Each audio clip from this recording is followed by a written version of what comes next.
નમસ્કાર વિદ્યાર્થી મિત્રો, હું ભાર્ગવ હરસરા. આપણે આજે ધોરણ 12 ચેપ્ટર નંબર 1 શરૂ કરવા જઈ રહ્યા છીએ. સપુષ્પી વનસ્પતિમાં લિંગી પ્રજનન, sexual reproduction in flowering plant. જે વનસ્પતિમાં પુષ્પ હોય એને સપુષ્પી વનસ્પતિ કહેવાય. એટલામાં બધી આવૃત્તિ બીજધારી વનસ્પતિ તમારે આવી જશે. શરૂઆતમાં થોડીક તમને બેઝિક માહિતી આપી છે કે ભાઈ વનસ્પતિમાં જે પુષ્પ છે એનો ઉપયોગ આપણે ઘણા લાંબા સમયથી કરતા આવ્યા છીએ. એની સાથે ઘણી બધી આપણી લાગણીઓ વ્યક્ત કરવા માટે પણ આપણે પુષ્પનો ઉપયોગ કરીએ છીએ.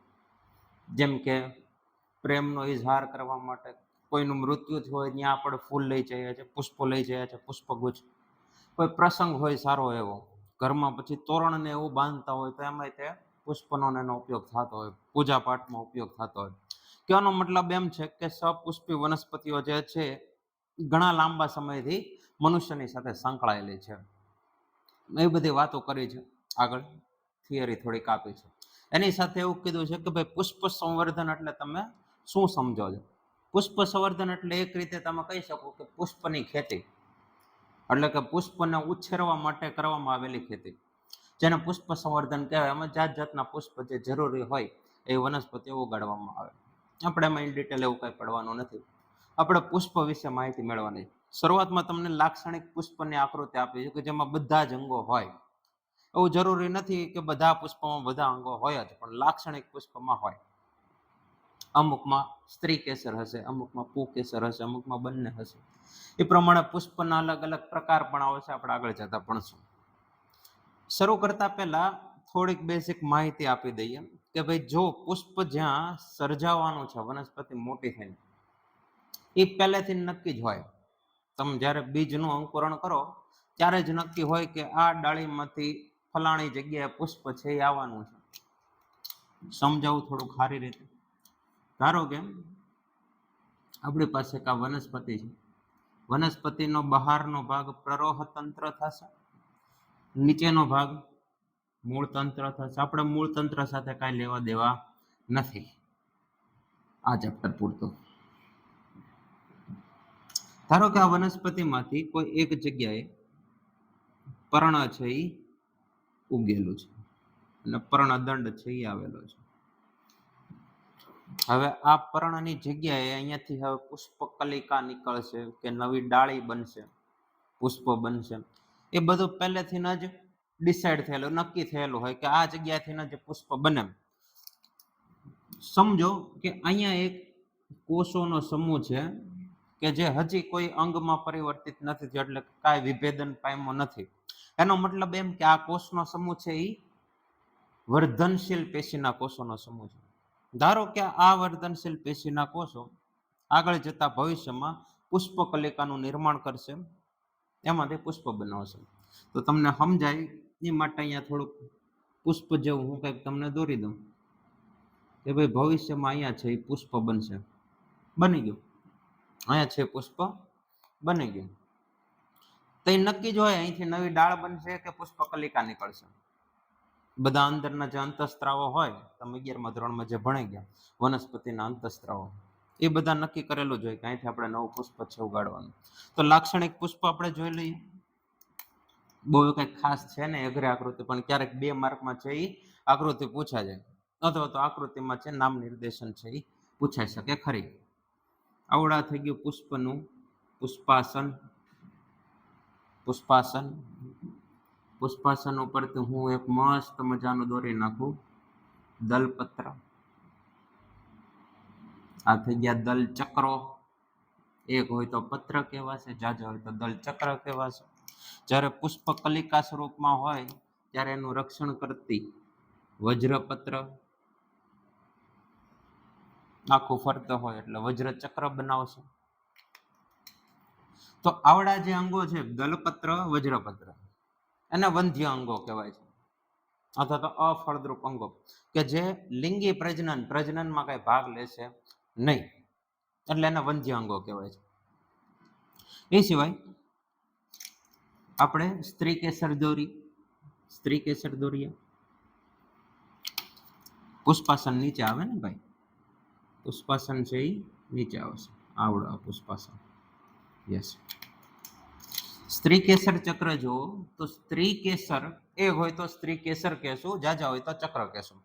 સ્ત્રી કેસર છે મુખ્ય 3 ભાગમાં વિભાજિત થયેલું છે. તો 3 ભાગ છે, તમે જોઈ શકો.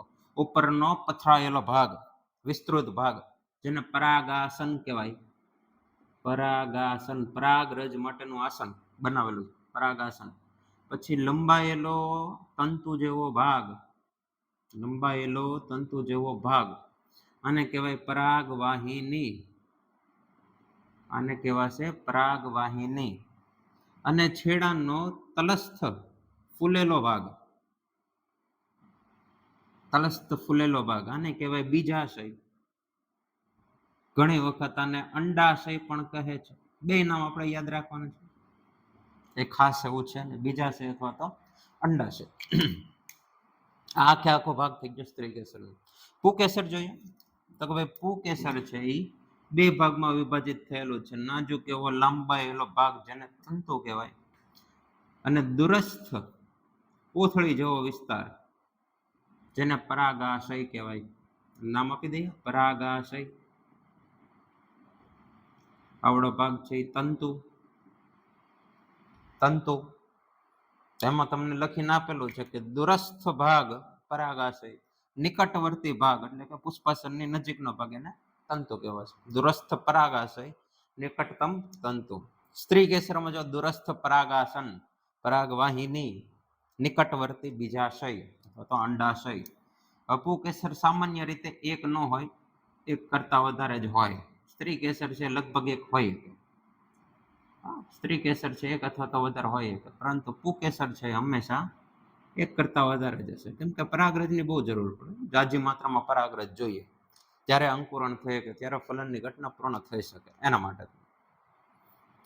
લાક્ષણિક પુષ્પની આકૃતિ થઈ ગઈ. હજી એકાદું દલપત્ર દોરવું હોય તમે દોરી શકો. પુષ્પ થોડુંક ભેરું ભેરું લાગે, બાકી તમને ઈચ્છા થાય આટલા દલપત્ર દોરી શકો. તો આમાં દલપત્ર, વજ્રપત્ર એ વંધ્ય અંગોમાં આવશે, જ્યારે સ્ત્રી કેસર અને પુકેસર એ બંનેને આપણે ફળદ્રુપ અંગો કહેશું. લખી નાખો હારો. વંધ્ય અંગોમાં MCQ માટે યાદ રાખવું જરૂરી. વંધ્ય અંગો દલ, વજ્ર અને ફળદ્રુપ અંગો, અથવા તો લિંગી અંગો પણ કહેવાય. ફળદ્રુપ અંગો કે લિંગી અંગો પણ કહેવાય. પુકેસર, સ્ત્રી કેસર, પુકેસર, સ્ત્રી કેસર. આવા થઈ ગઈ પુષ્પની. ખાલી આપણે આકૃતિ મગજમાં રાખવાની છે, અને પુષ્પાસન કહેવાય. આકૃતિ આપણે ખાલી મગજમાં રાખવાની છે પરીક્ષા દ્રષ્ટિએ. હવે છે એ મેઇન ટોપિક શરૂ થાય છે. 4 માર્કનો સવાલ પૂછાઈ જાય. આમાંથી 4 માર્કના સવાલ પૂછાય ચેપ્ટર 1 માંથી. લઘુ બીજાણુ જનન વિગતવાર સમજાવો, અથવા તો પરાગરજ, લઘુ બીજાણુ ધાની, એવું બધું આપણે જોવાનું. ટૂંકમાં કહેવાનો મતલબ એવો છે કે આપણે પુકેસર સંપૂર્ણ રીતે આપણે ભણવાનું થાય. પુકેસર, પુકેસરમાં આ તંતુ વાળો ભાગ છે, આપણે બહુ કઈ ખાસ કામનો નથી. આપણે પરાગાશય છે એ સમજવાનું છે. હવે આના અલગ અલગ નામ છે. પરાગાશયની અંદર લઘુ બીજાણુ ધાની કહેવાય, પરાગ કોટર કહેવાય, પરાગ કોથળી કહેવાય. કોને ક્યારે શું નામથી ઓળખાય એ આપણે તમે ભણશો એટલે આઈડિયા આવી જશે, પછી ગોખવું નહીં પડે. તમને સીધી આકૃતિ આપી છે પરાગાશયની ઉભો આડો છેદ, પરાગાશયનો આડો છેદ. આવડા પરાગાશય છે, ધારો કે આવડો ભાગ છે તંતુનો, ઉપરનો ભાગ છે એ પરાગાશય. આખો પુકેસરમાં આવડો ભાગ છે તંતુ, પરાગાશય. અને અહીંથી આમ કાપી નાખો. હા, અહીંથી હું આમ અને કાપી નાખું, પછી આમ ફેરવીને તમારી સામે રાખો તો આવડો ભાગ જે તમને દેખાશે એ આપણે અહીંયા દોરશું. એ તમને ટેક્સ્ટ બુકમાં આપેલું છે. એમાં તમને ડાયરેક્ટ આપી દીધું છે કે ભાઈ આવી આવી બધી રચના જોવા મળે છે. પણ એ રચના શરૂ ક્યાંથી થઈ હશે? અહીંયા વર્ધનશીલ પેશીમાંથી. તો થોડીક નાનકડી એવી એની જર્ની જોઈ લઈએ કે કઈ રીતના આખી પરિપક્વ પરાગાશય છે બને છે, આખું પરિપક્વ પરાગાશય બને છે. તો જુઓ, અહીંયા એક નાનકડું એવું હું દોરી નાખું વર્ધનશીલ પેશીના કોષોનો સમૂહ. વર્ધનશીલ પેશીના કોષોનો સમૂહ. આ વર્ધનશીલ પેશીના કોષોમાં બહારની બાજુએ કોષોનું આવરણ આવેલું છે. એક સ્તરીય આવરણ હોય જનરલી, જેને આપણે શું કહીએ છીએ? બહારનું આવરણ. એને આપણે કહીએ છીએ અધિસ્તર. શું કહીએ છીએ? અધિસ્તર.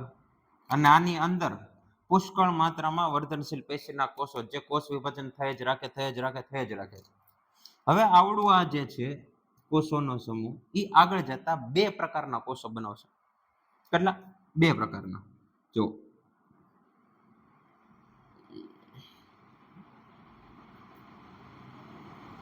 આવડા થઈ ગયું આપણે અધિસ્તર. આની અંદર ધારો કે વર્ધનશીલ પેશીના કોષોનો સમૂહ આવેલો છે. પુષ્કળ માત્રામાં વર્ધનશીલ પેશીના કોષો આવેલા છે.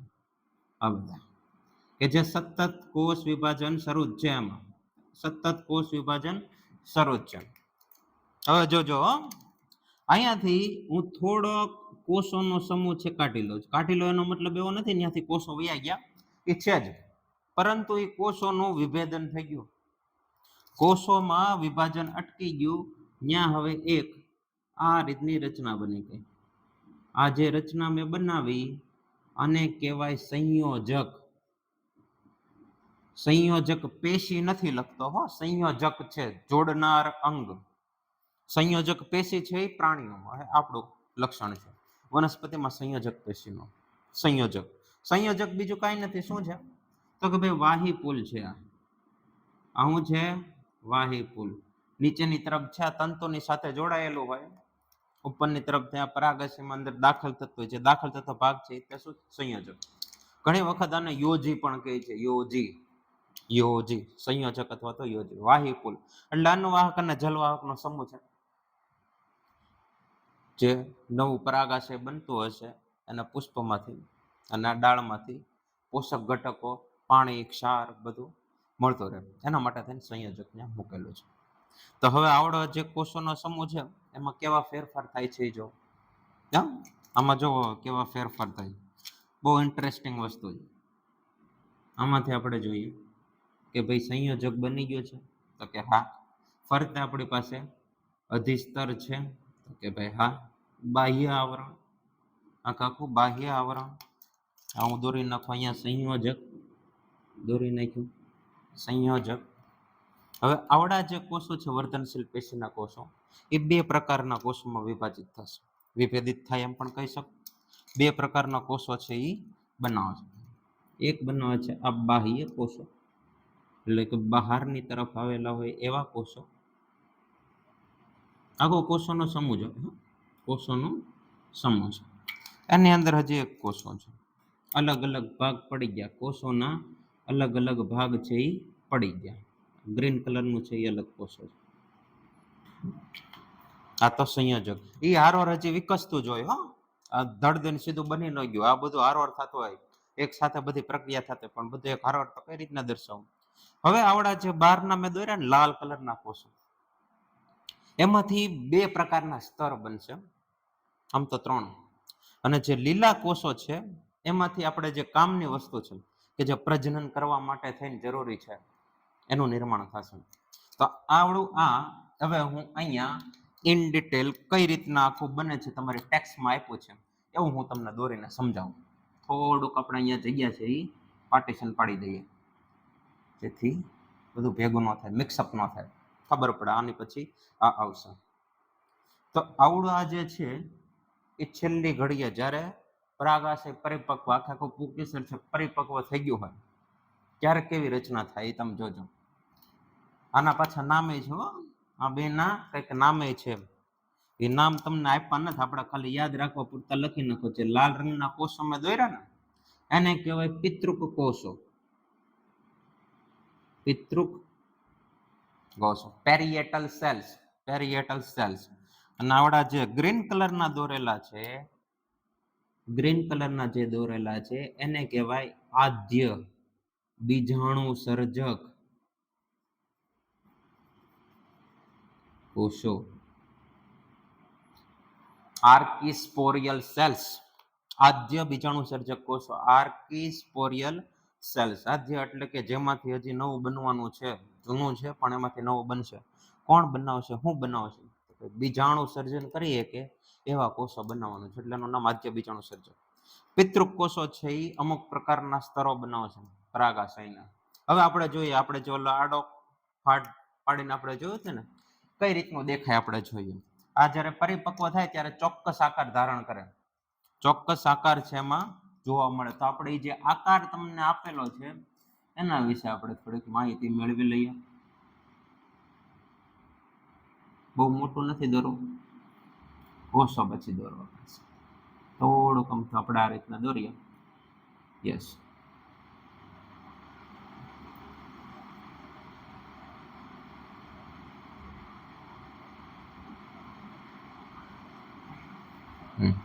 થોડી કેવી આમાં વાર લાગે આકૃતિઓમાં, કેમ કે આપણું બાયોલોજીનું સાધન જ છે. આકૃતિ સારી થાય તો બાયોલોજી સારું સમજાય અને કન્સેપ્ટ ક્લિયર થાય, ટોપિક છે હરખી રીતના ગળે ઉતરે. બાકી ગોખવાનું રે ભાઈ, આપણે કઈ ગોખવું નહીં પડે. તો આ રીતની છે આકૃતિ તમને જોવા મળે. એટલે આ રીતની કઈક રચના પરિપક્વ પરાગાશયમાં જોવા મળે, અથવા તો પુંકેસર કહીએ. તો તમે જુઓ, આવડા જે આખું પુંકેસર છે એ બે ખંડમાં વિભાજિત થયેલો છે. એક ખંડ, બીજો ખંડ. દ્વિ અથવા તો એમ કહીએ આપણે બે ખંડોમાં વિભાજિત થયેલું છે. અને હાળું આવડા જે આખું બધું બનશે એમાંય આમાં થોડાક એવા ફેરફારો થશે કે જે આકૃતિ થોડીક આની કરતા રસપ્રદ થઈ જશે. જોઈએ, સૌથી પહેલા બહારનું આવરણ દોરી નાખું તો કે ભાઈ હા, બહારનું આવરણ કયું હતું તો કે ભાઈ અધિસ્તર. તો એઝ ઇટ ઇઝ, એમાં કાંઈ કરતા કાંઈ ફેરફાર નહીં.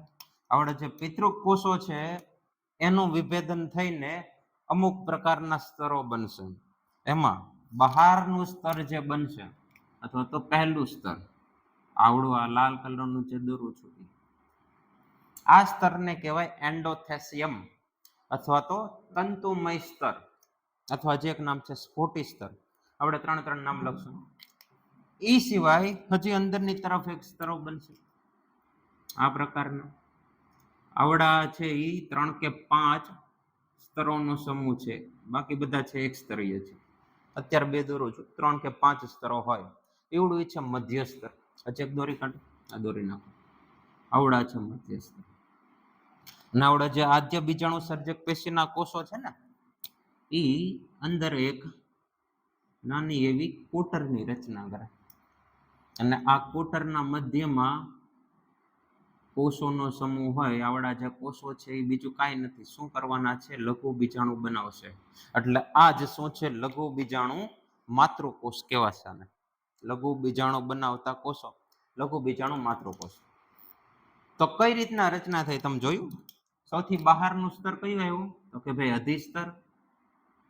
સૌથી બહાર અધિસ્તર. એની પછી પિતૃક કોષોમાંથી કયું બન્યું ભાઈ? આવડું આ. તો આને નામ આપ્યું છે એન્ડોથેસિયમ. એન્ડોથેસિયમ, જેને સ્ફોટી સ્તર અથવા તો તંતુમય સ્તર પણ કહેવાય છે. એની અંદર તમે આવો, એની અંદર તમે આવો તો આવડા જે સ્તર બન્યું, આ બન્યું મધ્ય સ્તર. મધ્ય સ્તર. હજી એક આમાં ટ્વિસ્ટ છે.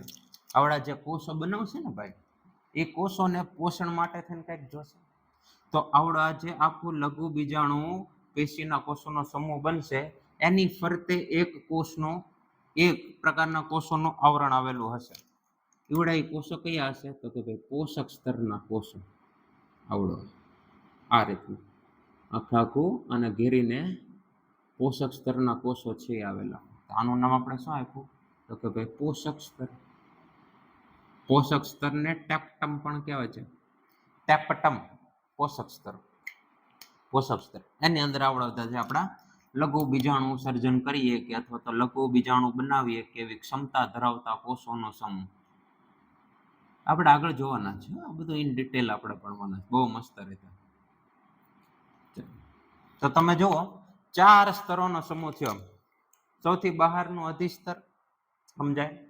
એની અંદર તંતુમય સ્તર, સ્ફોટી સ્તર અથવા તો એન્ડોથેસિયમ, એની પછી મધ્ય સ્તરો 3 કે 5 આવરણ મધ્ય સ્તરો, સૌથી અંદરનું પોષક સ્તર કે જે લઘુ બીજાણુ પેશીના કોષોનો જે આખો સમૂહ છે એને ઘેરીને બેઠું. હવે આવડો જે વિસ્તાર અથવા તો નાની એવી કોથળી જેવી રચના, આવડો જે આખો વિસ્તાર બન્યો કોથળી જેવો, એ જ શું છે? લઘુ બીજાણુ ધાની, કે જેની અંદર લઘુ બીજાણુનું સર્જન કરીએ કે એવા કોષોનો સમૂહ છે. બધું ક્લિયર થાય ધીરે ધીરે. આવડા જે આખે બનાવ્યું આપણે શું છે? આ છે લઘુ બીજાણુ ધાની. લઘુ બીજાણુ ધાની, કેમ કે આમાં ભવિષ્યમાં લઘુ બીજાણુઓ બનશે. લઘુ બીજાણુઓને ધારણ કરે એવી રચના લઘુ બીજાણુ ધાની. જો લઘુ બીજાણુ આગળ જતા ભવિષ્યમાં પરાગરજમાં નિર્માણ પામશે. લઘુ બીજાણુ પરિપક્વ થઈને પરાગરજ બનશે. તો જો આમાં લઘુ બીજાણુ હોય તો એને લઘુ બીજાણુ ધાની કહેશું. પરાગરજ હોય તો એને પરાગ કોથળી અથવા તો પરાગ કોટર કહેશું. શબ્દ હોય એવો કોટર. તો આવા જે કોટરો છે એવા ટોટલ 4 કોટર હોય. આ 1, આ 2, 3, 4.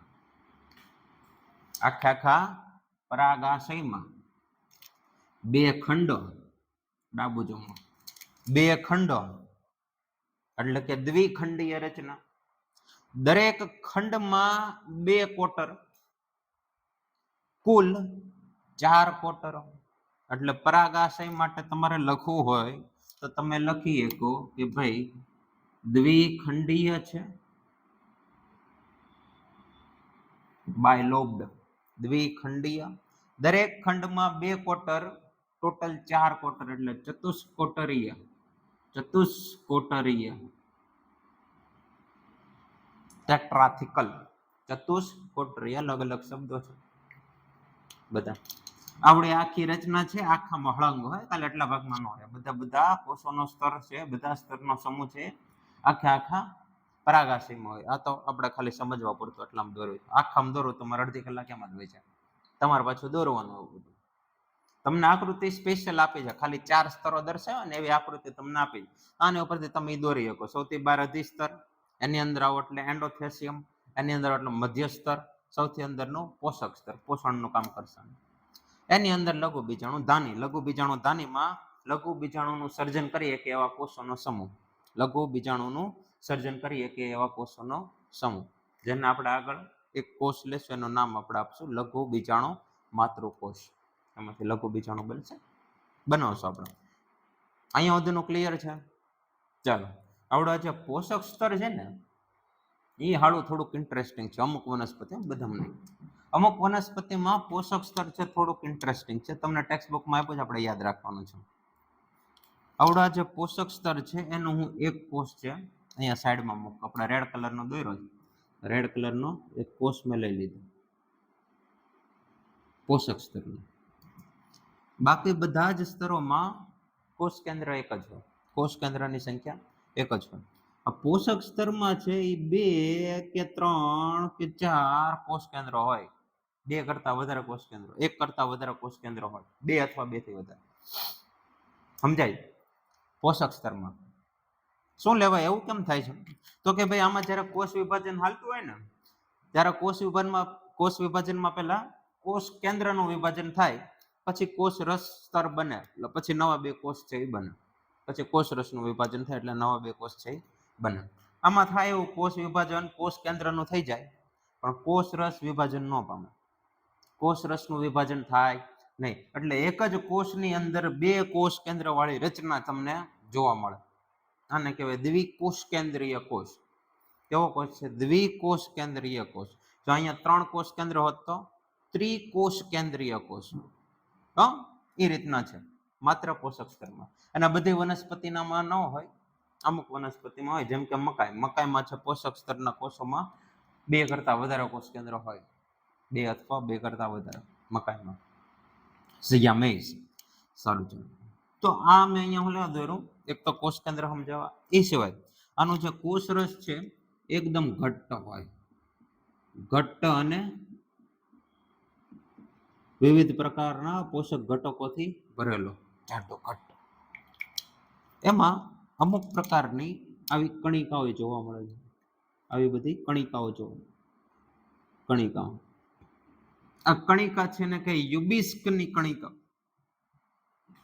યુબિસ્કની કણિકાઓ આપણે યાદ નથી રાખવાનું, યુબિસ્કની કણિકાઓ. પણ આમાં જે યાદ રાખવાની હું તમને કહું, આ જે યુબિસ્કની કણિકાઓ છે એની ફરતે એક દ્રવ્યનું આવરણ હોય ફરતું, આ રીતે યુબિસ્કની કણિકાઓ ફરતે.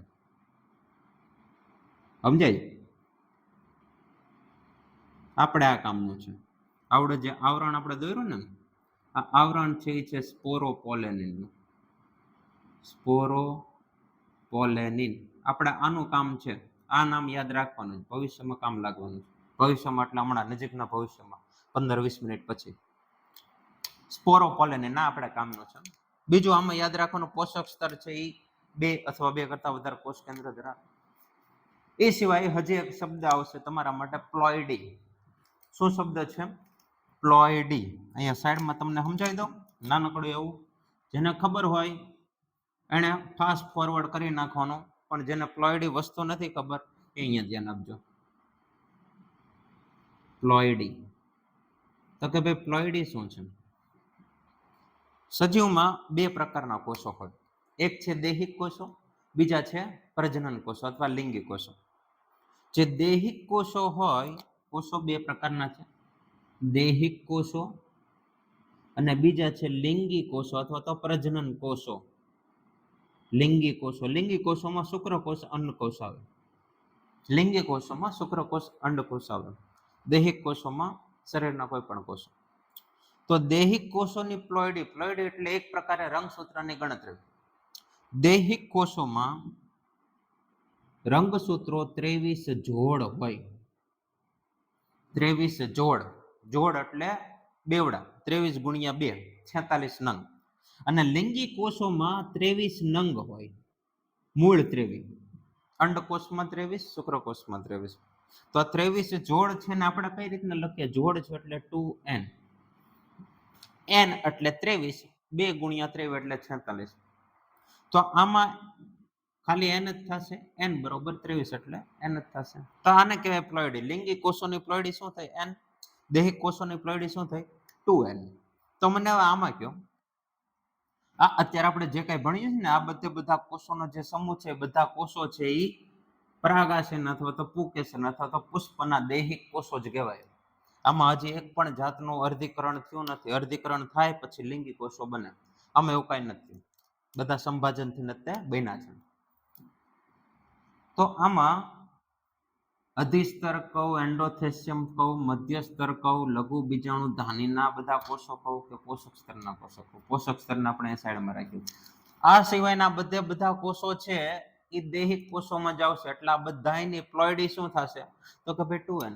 ધારો કે કોઈ વનસ્પતિમાં 20 રંગસૂત્રો છે, 20 નંગ રંગસૂત્રો છે, તો 20 માટે આપણે દૈહિક કોષો માટે એની પ્લોઇડી શું કહી દઈશું? 2n.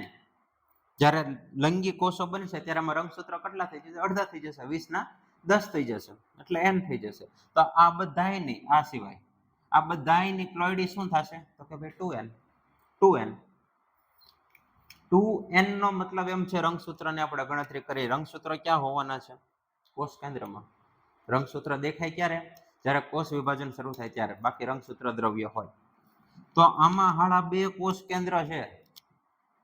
તો દૈહિક કોષોનો તે ભાગ છે.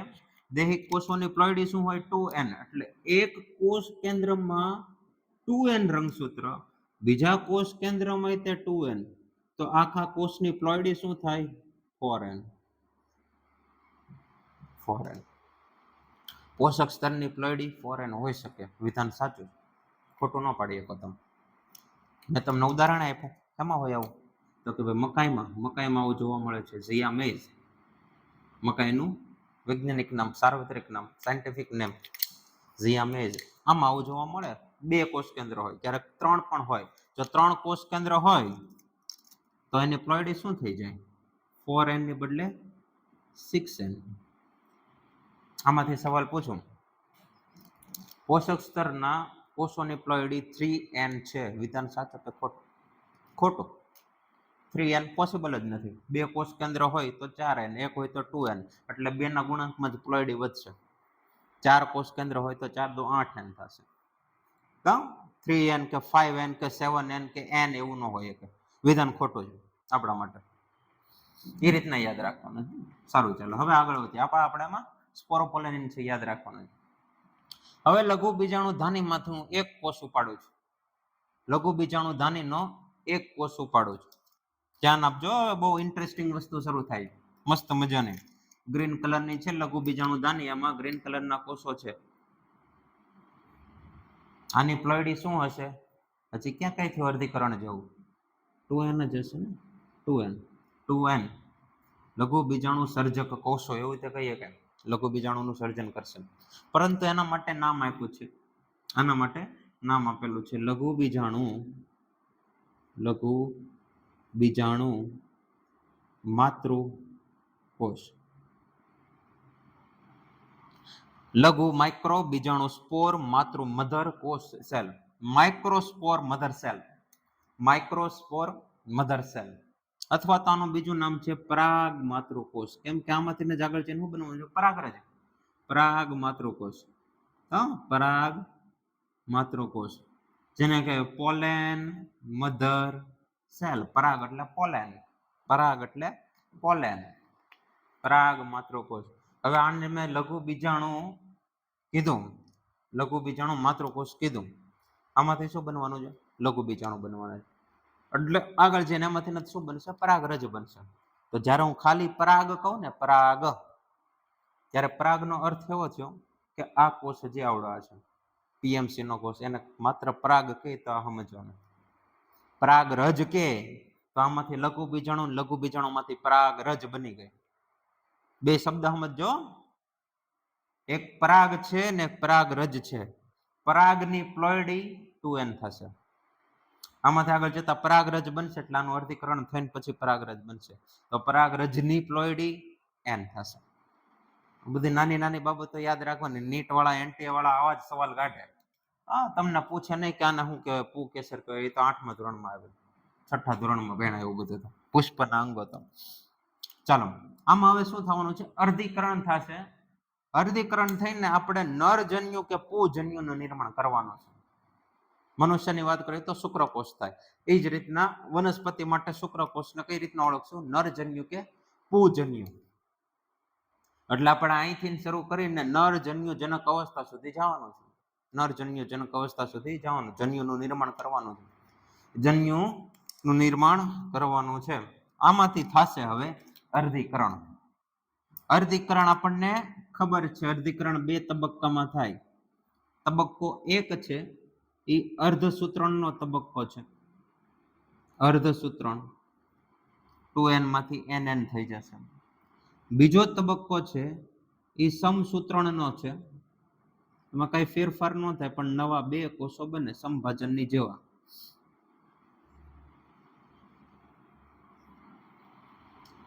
સમજાય? આવડા થઈ ગયું તમારું અર્ધીકરણ 1. આ થઈ ગયું અર્ધીકરણ 2. અર્ધીકરણ 1 અર્ધસૂત્રણ, અર્ધીકરણ 2 સમસૂત્રણ. અર્ધીકરણ પૂર્ણ થાય એટલે તમને 4 કોષોનો સમૂહ મળે છે. એ તો મળે જ, એ તો ખબર છે, 11માં ભણીને. જે 4 નવા કોષો બન્યા એ બીજું કાંઈ નહીં, શું છે? તમારા લઘુ બીજાણુઓ. લઘુ બીજાણુઓ. લઘુ બીજાણુઓ. 4 કોષોનો સમૂહ લઘુ બીજાણુ. એક લઘુ બીજાણુ માતૃકોષ કે પરાગ માતૃકોષમાંથી 4 નવા કોષો બન્યા, અથવા તો 4 બાળ કોષો બન્યા, 4 સંતતિ મળી. આનું નામ છે લઘુ બીજાણુ. અલગ અલગ બધા શબ્દો છે. કયો શબ્દ ક્યાં વાપરે કાંઈ કોઈનું નક્કી નહીં. આપણે બધા શબ્દોનો ભંડોળ, શબ્દ ભંડોળ રાખવાનો આપણી પાસે. 4 સંતતિ બની, 4 બાળ કોષો બન્યા, 4 નવા કોષો બન્યા, 4 બીજાણુઓ બન્યા. અલગ અલગ બધા નામ છે ભાઈ, શબ્દોના ખેલ છે બધા. લઘુ બીજાણુ માતૃકોષમાંથી 4 નવા કોષો બન્યા.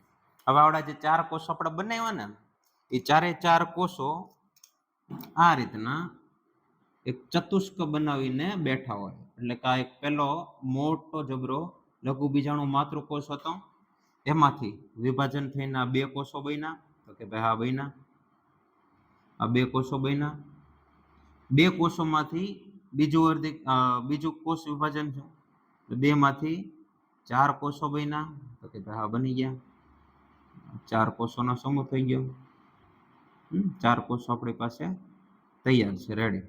1 કોષ, 2 કોષ, 3 કોષ, 4 કોષ, અને ચારે 4 કોષો એકબીજાની સાથે સ્નિગ્ધ પ્રવાહી કે દ્રવ્ય સાથે, ચીકણું દ્રવ્ય એકબીજાને જકડી રાખે એવું એની સાથે જોડાયેલા હોય. આ રીતનું ચારે 4 છે એકબીજાની સાથે જોડાયેલા હોય, એટલે જ આને લઘુ બીજાણુ ચતુષ્ક પણ કહેવાય. આનું બીજું નામ શું છે? લઘુ બીજાણુ ચતુષ્ક. 4 કોષનો સમૂહ. હો ભાઈ ધ્યાન રાખજો, 4 લઘુ બીજાણુ બન્યા પણ આખો એક સમૂહ બને 4 કોષોનો, જેને લઘુ બીજાણુ ચતુષ્ક કહેવાય. આગળ જઈને પરાગરજત બનાવશે એટલે આનું બીજું નામ લખીએ પરાગ ચતુષ્ક, તો કે ભાઈ હા હાલે. આ બીજું કઈ નહીં, શું છે? પરાગ ચતુષ્ક. એટલે તમે જુઓ,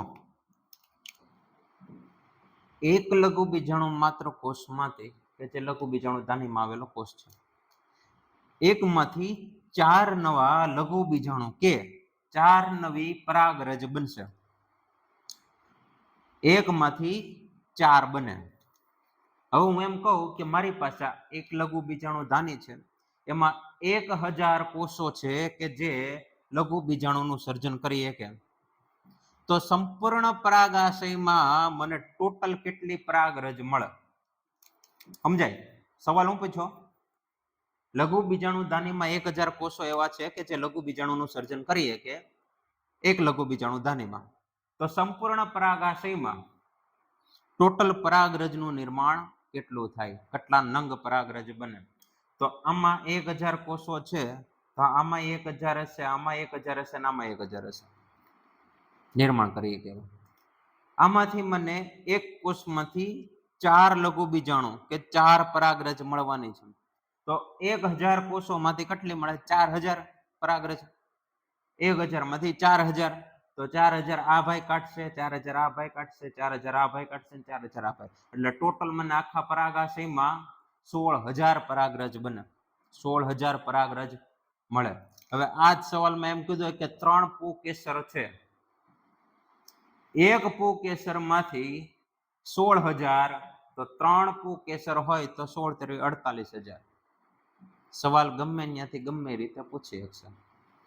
આપણે કન્સેપ્ટ ક્લિયર હોય કે ભાઈ આમાંથી નવું થાય 4 બને અને આવા 4 આવેલા હોય તો કઈ ગોખવાની જરૂરત ન પડે. ક્યાં આવું બધું પૂછાશે. ચાલો આગળ વધીએ. રેડી? લઘુ બીજાણુ સુધી પહોંચ્યા. હવે આવડ્યા જે ગોઠવણી છે પરાગ ચતુષ્કની કે લઘુ બીજાણુ ચતુષ્કની, અલગ અલગ વનસ્પતિમાં અલગ અલગ રીતે થાય. ઘણી વનસ્પતિમાં આવડા છે આ રીતના રેખીય રીતે ગોઠવાય, 4 એ 4 છે રેખીય રીતે, 1 2 3 અને 4 આ રીતના. અમુકમાં છે આ રીતના ગોઠવાય, અમુકમાં છે 3 આગળ ને 1 પાછળ, ટેટ્રાહેડ્રલ, આ લિનિયર, આવડા છે આઇસોબાયલેટરલ. બધા અલગ અલગ નામ છે, આપણે એવા કઈ યાદ રાખવાના નથી અને તમને સિલેબસમાં નથી આપ્યા. આ તો જનરલ નોલેજ કે ભાઈ આવું જ બને એવું જરૂરી નથી. હવે આમાંથી લઘુ બીજાણુ ચતુષ્કમાંથી આપણે એક કોષ છે એ ખેંચીએ સમજવા માટે થઈને,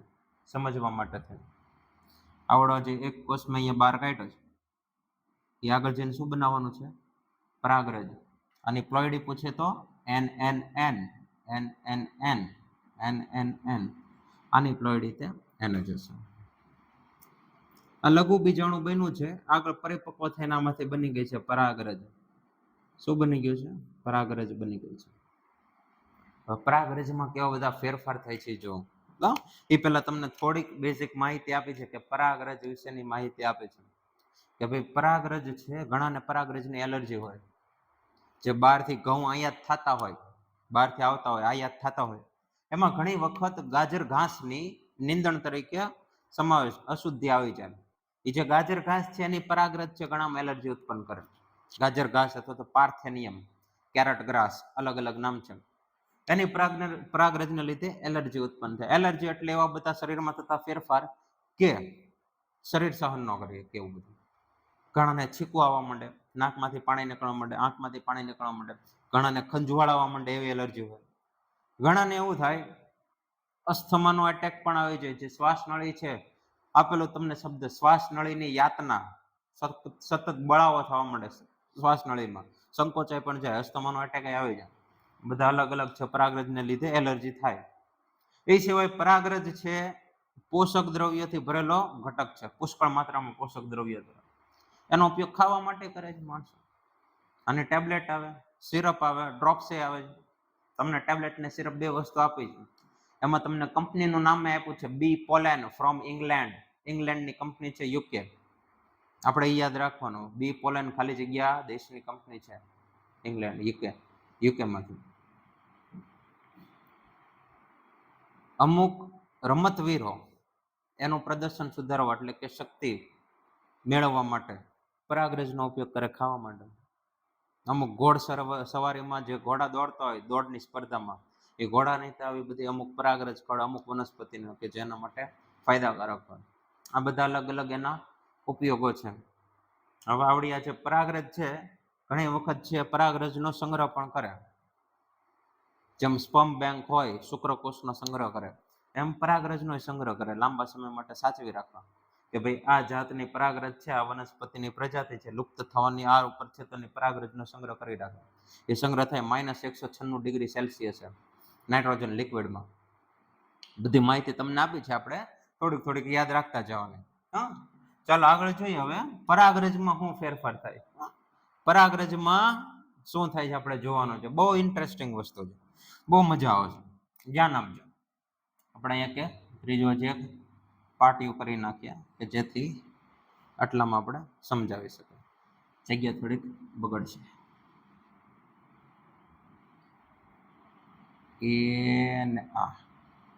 યસ,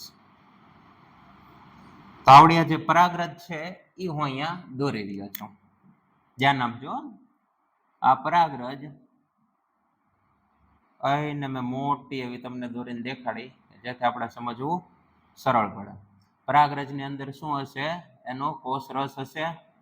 કોષ રસને અડીને આવેલું એનું રસ સ્તર હશે, અથવા તો કોષ રસ સ્તર. આવડ્યા પરાગરજ. આ એને મોટું જબરું એનું કોષ કેન્દ્ર. હવે આપણે એની રચના જોઈ લઈએ. પરાગરજ માટે તમને થોડીક પાછી બેઝિક માહિતી બીજી આપી છે. ગોળાકાર હોય, બિંબાકાર હોય, અલગ અલગ આકારની પરાગરજ હોય. ઘણી સ્પાઇકી હોય, ઉપર છે કાંટા જેવી રચના ધરાવે. ઘણી લીસી હોય. કઈ પ્રકારની વનસ્પતિને એમાં પરાગનયન કઈ રીતનું થશે એના ઉપર આધારિત છે. એમાં તમને અમુક આંકડાકીય માહિતી આપી છે કે ભાઈ એનો વ્યાસ છે 25 થી 50 μm માઇક્રોમીટર છે. વ્યાસ આપ્યો છે, ત્રિજ્યા પૂછે તો અલગ થઈ જશે. વ્યાસની નીચે અંડરલાઈન કરી નાખજો. વ્યાસ છે 25 થી 50 μm માઇક્રોમીટરમાં આપ્યું છે. હવે એને મિલીમીટરમાં ફેરવીને પૂછીએ કે એ બધો એનો વિષય થઈ ગયો. આપણે માઇક્રોમીટરમાં યાદ રાખવાનું, 25 થી 50 ને વ્યાસ. તવડિયા પરાગરજ છે એનું કોષ કેન્દ્ર છે. કોષ રસ છે, કોષ રસને ફરતા આવેલું છે રસ સ્તર. હવે પરાગરજ છે એમાં બે આવરણ હોય. એક અંદરનું એકદમ પાતળું એવું આવરણ રસ સ્તર જેવું જ હોય. આ જે બ્લુ કલરનું હું દોરું છું એ અંદરનું આવરણ થશે પાતળું એવું. બધી પરાગરજમાં હોય આવું જ હોય. પણ આ બધી પરાગરજ શેની છે? આવૃત્ત બીજધારી સપુષ્પી વનસ્પતિ. ધ્યાન રાખજો. આવડું છે એનું અંતઃ આવરણ, અંદરની તરફ આવેલું અંતઃ આવરણ. આ આવરણ છે સેલ્યુલોઝ અને પેક્ટિનનું બનેલું હોય. બે ઘટકો છે, યાદ રાખવાના. અંતઃ આવરણ સેલ્યુલોઝ અને પેક્ટિન. અંતઃ આવરણને કહેવાય ઇન્ટાઇન. બધા શબ્દો યાદ રાખતા જાજો, કામ લાગશે. અમુક શબ્દ એવા હોય કે ગુજરાતીનું ઇંગ્લિશમાં પેપર નીકળે, તમારો નીટનો પેપર, એનું ગુજરાતી ઘણી વખત ન કરે. અંતઃ આવરણ, ઇન્ટાઇનનું ઇન્ટાઇન એવી રીતના ગુજરાતી કરીને તમને આપી દે. આપણને યાદ હોવું જોઈએ. અમુક જે જરૂરી હશે હું અહીંયા બોલતો જ જઈશ. હું જે બોલું ઇંગ્લિશ શબ્દો કે ઇંગ્લિશ વર્ડ ગુજરાતીના, એ તમારે નોટ ડાઉન કરતા રહેવાના કે સાહેબ આને આ કીધું હતું, આને મેં ટેપટમ કીધું હતું પોષક સ્તરનું. તો ઘણી વખત ટેપટમ એનું પોષક સ્તર ન આવડે, કે બીજું ગુજરાતી કરી નાખ્યો. કમ્પ્યુટર જનરેટેડ હોય બધું ગુજરાતી. આપણે છે આપણી જાણકારી માટે યાદ રાખવાનું. અંદરનું આવરણ અંતઃ આવરણ ઇન્ટાઇન. એની ફરતે બહાર ઘટ્ટ આવરણ હોય, ઘાટું એવું મજબૂત અને વિશિષ્ટ આવરણ છે. આપણે ઘટ્ટ આવરણ દોરી નાખીએ, જાડું, થોડોક આમાં સમય લાગશે ત્યાં સુધી તમે પાણી પી આવો અથવા તો ફાસ્ટ ફોરવર્ડ કરી નાખો, સારું એ તમારું. ચાલો અંદર આપણે દ્રવ્ય છે એ દોરી નાખીએ. તો કે ભાઈ બાહ્ય આવરણ છે એને કહેવાય હેક્ઝાઇન, અને બાહ્ય આવરણ બનેલું છે સ્પોરોપોલેનિનનું, જે આપણે ભણી ગયા. સ્પોરોપોલેનિન ક્યાંથી એને મેળવું હોય? પોષક સ્તરના કોષોમાંથી મેળવે, કે જે એનું બાહ્ય આવરણ બનાવે. કોનું? પરાગરજ. પરાગરજનું બાહ્ય આવરણ સ્પોરોપોલેનિનનું બનેલું, એકદમ ઘાટું ઘટ જાડું. અને આવડું જે આવરણ છે એ કુદરતી રીતે જે પણ કઈ ઉત્સેચકો મળે છે પર્યાવરણ કુદરતી રીતે, કાર્બનિક દ્રવ્યો, એની સામે ટૂંકમાં કહેવાય ને કે એના બધા નિષ્ક્રિય કરી નાખે, એની કોઈની અસર આની ઉપર ન થાય, એનું પાચન ન થઈ શકે. એટલે કોઈ પણ એસિડિક માધ્યમ હોય, જલદ એસિડ હોય, બેઝ હોય, કે તાપમાન અતિશય વધી ગયું હોય, અતિશય વરસાદ ને એવું થતું હોય, પવન ને એવું બધું હોય, તો આવડા આવરણને કાંઈ ન થાય. એટલે પરાગરજને જાળવી રાખે. એ રીતે કહીએ કે પરાગરજને લાંબા સમય સુધી જો સાચવવી હોય તો આવડા આવરણ છે ખૂબ જ મહત્વનું કામ કરે. અશ્મિ તરીકે આપણે જાળવીએ કે અમુક તો પરાગરજ છે ઘણી બધી જૂની તે મળી આવે છે, વર્ષો જૂની પરાગરજ એમને એઝ ઇટ ઇઝ પરાગરજ. આવડા જે બાહ્ય આવરણ આપણે બનાવ્યું, નામકરણ કરી નાખીએ, નામકરણ કરી નાખીએ. આવડા જે અંદરનું આવરણ બનાવ્યું છે બ્લુ કલરનું, એને આપણે કીધું છે અંતઃ આવરણ. રેડી? અંતઃ આવરણનું બંધારણ તો કે ભાઈ સેલ્યુલોઝ અને પેક્ટિન નું બનેલું છે. Cellulose plus pectin bracket close. બહારનું આવરણ, બાહ્ય આવરણ એક્ઝાઇન. બાહ્ય આવરણ શેનું બનેલું છે? તો કે ભાઈ સ્પોરોપોલેનિન નું બનેલું છે. સ્પોરોપોલેનિન, એનું નામ એ તો યાદ રાખવા જેવું છે. પોલેન ઉપરથી પોલેનિન, સ્પોરો, સ્પોર એટલે બીજાણુ, બીજાણુમાંથી, એવું રીતના નામ છે પડેલું સ્પોરોપોલેનિન. આ ઘટક છે એ એના માટે થઈને વપરાય, એટલે સ્પોરોપોલેનિન. હવે જોજો, જે બાહ્ય આવરણ છે ને એમાં અમુક જગ્યાએ સ્પોરોપોલેનિન ગેરહાજર હોય. આવરણ તો હોય પણ સ્પોરોપોલેનિન ગેરહાજર હોય. આવડી આ રચના છે એને કહેવાય જનન છિદ્ર. શું કહેવાય? જનન છિદ્ર. જો આવું એક જ જનન છિદ્ર હોય તો આવડી આ પરાગરજ એક દળી વનસ્પતિની હોય. એક જનન છિદ્ર એક દળી વનસ્પતિની. બહુ દ્વિદળી વનસ્પતિમાં એક કરતા વધારે જનન છિદ્ર હોય. આપણે દોરી નાખીએ 3 જનન છિદ્ર છે. એક કરતા વધારે જનન છિદ્ર તો દ્વિદળી, એક જ જનન છિદ્ર હોય તો એક દળી. હવે આવડી આ રચના અંદર જે કઈ ફેરફારો થાય છે એ જો બહુ બધા ઇન્ટરેસ્ટિંગ ફેરફારો છે, મજા આવે એવા. જોજો, હું અહીંયા થોડોક નીચેની તરફ વહી આવું છું, તમને દેખાય તો ખરી જ. આવડો આ જે ભાગ છે ને એ હું અહીંયા સાઈડમાં દોરું છું સારી રીતે સમજવા માટે. એ હું સાઈડમાં છે તમને દોરીને સમજાવું છું. આમાં બધા ઓલા જે આવરણ હતા એ તો હશે જ. બાહ્ય આવરણ, અંતઃ આવરણ, રસ સ્તર, જનન છિદ્ર. આને નામે આપી દઈએ જનન છિદ્ર. આનું નામ જનન છિદ્ર અહીંયા આપી દઈએ, જગ્યા છે જનન છિદ્ર. યસ. તો આવડી આ જે પરાગરજ છે ધ્યાન આપજો, આવડા એનું કોષ કેન્દ્ર હતું પરાગરજનું. હવે આવડી આ જે પરાગરજ છે આમાં સંભાજન થઈને 2 નવા કોષો બનશે. પણ એ જે નવા 2 કોષો બને છે એ અસમિતીય રીતે વિભાજન પામે. એક સરખા 2 કોષ નહીં બને. એક કોષ મોટો બનશે ને એક કોષ નાનો બનશે. તો એ જે કોષો બનશે એના માટે થઈને, દેખાય ને, એના માટે થઈને અહીંયા અસમિતીય ત્રાકનું નિર્માણ થશે. જે ત્રાક તંતુઓ બને ને કોષ વિભાજન દરમિયાન, એવા ત્રાક તંતુનું નિર્માણ થશે. પણ કેવું હશે? અસમિત ત્રાક બનશે. અસમિત ત્રાક. બાકી સમમિતીય રીતે 2 સરખા કોષો બનતા હોય તો કેવું હોય? વચ્ચેના ભાગમાં બધા રંગસૂત્રો ગોઠવાઈ જાય, ઉપરની તરફ નીચેની તરફ છે આમ એને ખેંચે. આમાં જુઓ ત્રાક કઈ રીતના બને, આ અહીંયા છેડેના ભાગમાં, એટલે નીચેની તરફ છે એક નાનો એવો કોષ બનશે ને એક મોટો કોષ બનશે, એ રીતના થશે. તો આમાંથી જ તે આગળ વધીને બે નવા કોષોનું નિર્માણ થશે. આપણે જોઈ લઈએ, આવડો એક કોષ બન્યો, આવડા મોટો કોષ બન્યો, તો મોટા કોષનો કોષ કેન્દ્ર. આની અંદર આ જે મોટો કોષ છે એનું રસ સ્તર છે, એની અંદર એક નાનો એવો કોષ બને છે આની અંદર, એટલે એના રસ સ્તરમાં તરે છે એવું કહીએ. કાંઈ એવા તમને શબ્દો લખીને આપ્યા છે કે ભાઈ જે મોટો કોષ છે, કોષ વિભાજન બાદ એ મોટા કોષના રસ સ્તરમાં નાનો કોષ તરી રહ્યો છે એવું તમને લાગે. એટલે આમ તમે જુઓ ને તો આખી એક પેક રચના છે, જેમાં એક કોષની માલપા કોષ છે. નાનો આકાર કેવો હોય, નવો કોષ બન્યો ત્રાકાકાર કોષ બનશે. એનો આકાર યાદ રાખવાનો, મોટો છે એ ગોળાકાર બને, નાનો છે ત્રાકાકાર બને. તો આવડા જે ત્રાકાકાર કોષ બનાવ્યો, આ ત્રાકાકાર કોષનું કોષ કેન્દ્ર, આવડા છે ગોળાકાર કોષનું કોષ કેન્દ્ર. આ એના નામે હશે પાછા. જે મોટો કોષ બન્યો ગોળાકાર, આ કોષને કહેવાય છે વાનસ્પતિક કોષ.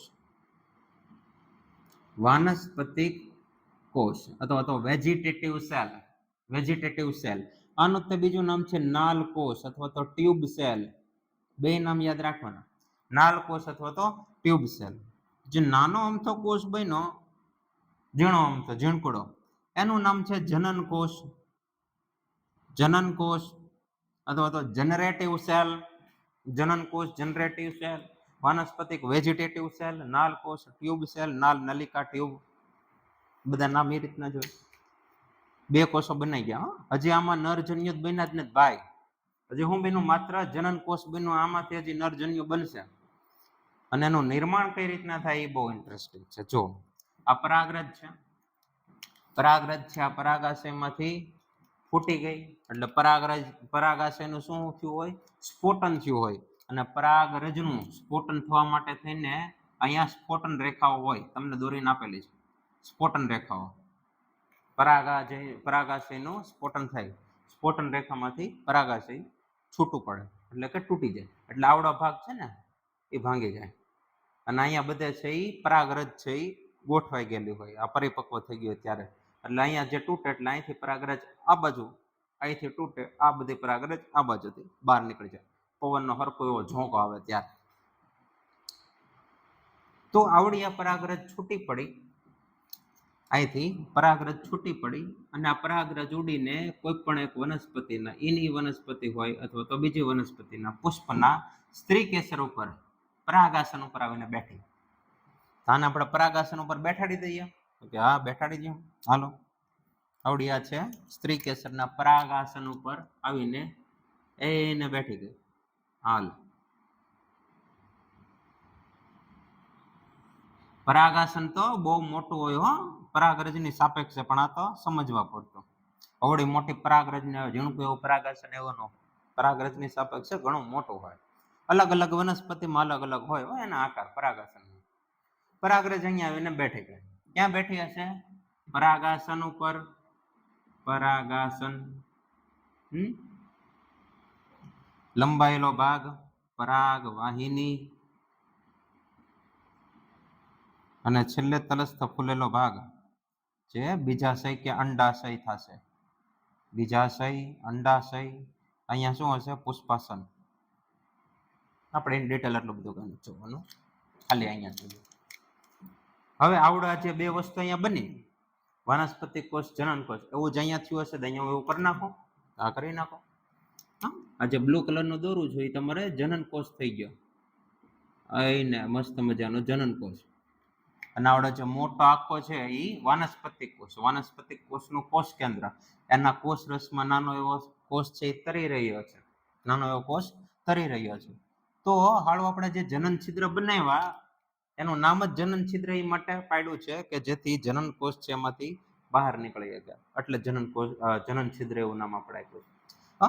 તો આને હું થોડુંક એવું મોટું દોરી નાખું જેથી સમજાય. આ જનન છિદ્ર એને રેડી જાઓ. તો હવે આમાં શું થશે? સૌથી પહેલા જે અંતઃસ્તર છે, આવડો અંતઃસ્તર ને બાહ્ય સ્તર તમે જો ને તો કાયદેસર રીતે કોનું છે? વાનસ્પતિક કોષનું. આઈડિયા આવે છે? આવડું જે અત્યારે હવે બાહ્ય આવરણ અને અંત આવરણ તમે જે જોવો છો ને કાયદેસર તમે જોવો તો કોના છે? વનસ્પતિ કોષના છે. આ હાળું નાનું એવું જનન કોષ તેની અંદર તરે છે અને નાના કઈ લેવા દેવાના.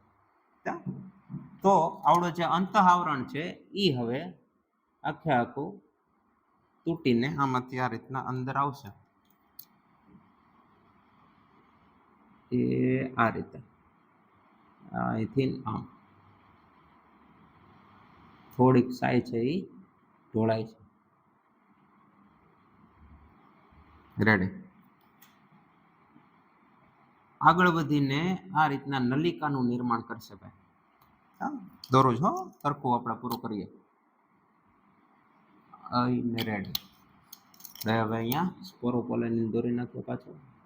ઘટાડી થઈ રેડી લે થઈ ગયો. આ તમારી જનન છિદ્રમાંથી બહાર જે રચના આવે છે એ રેડી થઈ. આવડે જે રચના બની ને એ રચના બીજું કઈ નથી. શું છે? પરાગનલિકા છે. આનું નામ જ શું છે? પરાગનલિકા. પરાગનલિકા છે. તો તમે ઇમેજિન કરો કઈ રીતના થાય છે બધું. આવડે જે પરાગનલિકા બની, આ પરાગનલિકામાં હવે આવડો આખું જે કોષ રસ સ્તર છે એ આખે આખું ખેંચાઈને અંદરની તરફ આવી જશે. આખો રસ સ્તર અંદર વહી આવશે, વાનસ્પતિક કોષ વહી આવશે અને વાયા વાયા જનન કોષ વહી આવશે. તો આવડો જે વાનસ્પતિક કોષ છે એ આગળની તરફ આપણે દોરી નાખીએ કે એના રીતના એ વાનસ્પતિક કોષનું કોષ કેન્દ્ર થઈ ગયું અને આ બધો જે રસ સ્તર હશે એનો હશે. અને આની પાછળ પાછળ કોણ આવશે? તો ભાઈ જનન કોષ આવશે. આ બની ગયો જનન કોષ. આ બધું રસ સ્તર છે આખો આખો ખેંચાઈ જાય એની હારે ઠેઠ સુધી પોષણ પૂરું પાડવા. હજી તો આની જર્ની બહુ લાંબી છે. ઠેઠ હજી માંડવો પોગવાનું. માંડવો ક્યાં છે? બીજા શયમાં. તો હજી વરાજો અહીંથી ઘરેથી બહાર નીકળે છે. ઘરેથી જે વરાજા બહાર નીકળે છે, વરાજા બન્યા જ નથી. આ જે જનન કોષ છે એમાં પાછું હજી એક સંભાજન થાય અને બે કોષોનું નિર્માણ થાય. આ જે બે કોષો બન્યા, આ બે કોષો શું છે? નરજન્યુઓ. નરજન્યુઓ અથવા તો પૂજન્યુઓ. બે વસ્તુ છે, બે નામ છે. નરજન્યુ કે પૂજન્યુ. નરજન્યુ અથવા તો પૂજન્યુ. કેવું છે બધું ફેસિનેટિંગ, આમ જોઈને મજા આવી જાય એવું. આગળ વનસ્પતિ કોષ છે જેમ જેમ જેમ જેમ જેમ જેમ આગળ વધતો જશે, આનો જેમ જેમ વિકાસ થતો જશે, અને આપણે નાલ કોષે કીધું હતું કેમ કે નલિકા બનાવે છે. જેમ જેમ આગળ વધતો જશે પછી આગળ જતા આવડા છે એ વિઘટિત થઈ જાય, અવનત પામે, વિઘટન પામી જાય. છેલ્લે બે નરજન્યુઓ રહેશે. ઠેઠ સુધી બે નરજન્યુઓ રહેશે. હવે તમે જુઓ આ જે બે નરજન્યુ બન્યા ને એ તમારે ક્યાં બન્યા? એનું નિર્માણ ક્યાં થયું? પરાગનલિકામાં. પરાગનલિકામાં. તો તમને એમાં માહિતી આપેલી છે કે 60% આવૃત બીજધારીઓમાં નરજન્યુઓનું નિર્માણ એટલે કે આવડે જે કોષીય આવી બધી અવસ્થાઓ તમને જોવા મળે છે એ આ રીતના થાય. એટલે કે જ્યારે પરાગરજ છૂટી પડે, જ્યારે પરાગરજ છૂટી પડે ત્યારે દ્વિકોષીય અવસ્થા હોય. કેવી છે? દ્વિકોષીય અવસ્થા. પરાગનલિકામાં તમે જો તો 3 કોષ બન્યા. સમજાય છે? પરાગનલિકામાં 3 કોષો છે અત્યારે. 60% થી વધારે આવૃત બીજધારીમાં જ્યારે પરાગરજ છૂટી પડે ત્યારે દ્વિકોષીય હોય અને પરાગનલિકાનું નિર્માણ થાય પછી અંદર 3 કોષનું નિર્માણ થાય. પણ એ સિવાયની જે વનસ્પતિઓ છે એમાં કેવું થાય તો કે જે પરાગરજ છૂટી પડે ને એ છૂટી પડે એ પહેલા જ અથવા તો છૂટી પડે એ બાદ જ પરાગનલિકાનું નિર્માણ ન થયું ત્યારે જ આવડે એક વનસ્પતિ કોષ અને જે જનન કોષ છે એમાંથી બે નરજન્યુનું નિર્માણ થઈ ગયું હોય. હજી પરાગનલિકાનો વિકાસ નથી થયો, પરાગનલિકા નથી બની, પરંતુ 60% થી વધારેમાં આ રીતના થશે, બાકીની વનસ્પતિમાં આ રીતના. તો એવું કહી શકાય કે ભાઈ 60% થી વધારે વનસ્પતિમાં નરજન્યુનું નિર્માણ કરવા માટે પરાગનલિકા આવશ્યક છે. પરાગનલિકાનું નિર્માણ થાય પછી નરજન્યુઓ સર્જાય. જ્યારે આમાં 60% થી વધારે આ એ સિવાયની વનસ્પતિઓ એટલે 40% જેવી એ વનસ્પતિમાં નરજન્યુના નિર્માણ માટે પરાગનલિકા આવશ્યકતા નથી. આ બધા કેવા છે? હરક પદુડા છે. આ બે વરરાજા છે એ હરક પદુડા. હજી અહીંથી પરાગનલિકા નીકળી નથી, વરરાજા તૈયાર થઈ ગયા. આમાં પરાગનલિકા બનશે. હવે નક્કી થઈ ગયું કે ભાઈ માંડવા સુધી વરઘોડો પોગવાનો, પછી નરજન્યુનું નિર્માણ થાય, પછી બે વરરાજા તૈયાર થાય, ત્યાં સુધી જનન કોષો છે. આ બે હરક પદુડા છે. હજી પરાગ નલિકા બનીને ત્યાં નરજન્યુનું નિર્માણ થઈ જાય. હા, તો એ રીતના આપણે યાદ રાખવાનું. તો આને હું અહીંયા નામ આપી દઉં તમારી સરળતા માટે. આ થઈ ગયો વાનસ્પતિક કોષ અથવા તો નાલ કોષ, અને આ બે તમારા થઈ જશે નરજન્યુઓ. નરજન્યુઓ આ રીતનું છે. આ જે આપણે ખાલી શું જોયું, પુકેસર એટલે કે વરાજા જે બન્યા. હજી દુલ્હન આવશે. દુલ્હન આપણે આની પછીના લેક્ચરમાં જોશું. દુલ્હન કઈ રીતના બને છે, માંડવો કઈ રીતના રચાય છે. માંડવો બને એટલે આ આખો વરઘોડો ત્યાં સુધી પગાડવો પડશે. એ વરઘોડો ત્યાં કઈ રીતના પોગે, જેને પરાગ નયન કહેવાશે. પરાગરજ છે એ સ્ત્રી કેસર સુધી, પરાગાસન સુધી કઈ રીતના પોગે, એ બધું આપણે જોવાનું છે. કઈ રીતના પરાગનયનની ઘટના થશે. એની પહેલા આપણે જોશું સ્ત્રી કેસરનું સ્ત્રી કેસર ચક્રમાં સ્ત્રીજન્યુ કહી શકાય, અથવા તો અંડકોષનું નિર્માણ કઈ રીતના થાય એ આપણે જોવાનું. સારું, ચાલો આનો તમારે બોર્ડ વર્કનો ફોટો બોટો લેવો હોય તો લઈ લો. હું થોડોક કેમેરામાંથી આગળ વયો જાઉં. તો તમારે ફાસ્ટ રિવિઝન કરવું હોય, ક્વિક રિવિઝન આગલા દિવસે, તો ફટફટ બધી આ નોટ્સ છે જોઈ રાખવાની. અને હું જેટલું કરાવું ને બોર્ડ વર્ક, એ બોર્ડ વર્કને એક અલગથી નોટ્સ બનાવતા જાઉં, બહુ કામ લાગશે બધા કન્સેપ્ટ ક્લિયર કરવા માટે. ચાલો રેડી? તો આપણે હવે આની પછી જોશું સ્ત્રી કેસર અથવા તો મહાબીજાણુ ધાની, એમાં કઈ રીતના બધા ફેરફારો, કઈ રીતના શું બને છે. ચાલો નેક્સ્ટ જોઈએ. રેડી?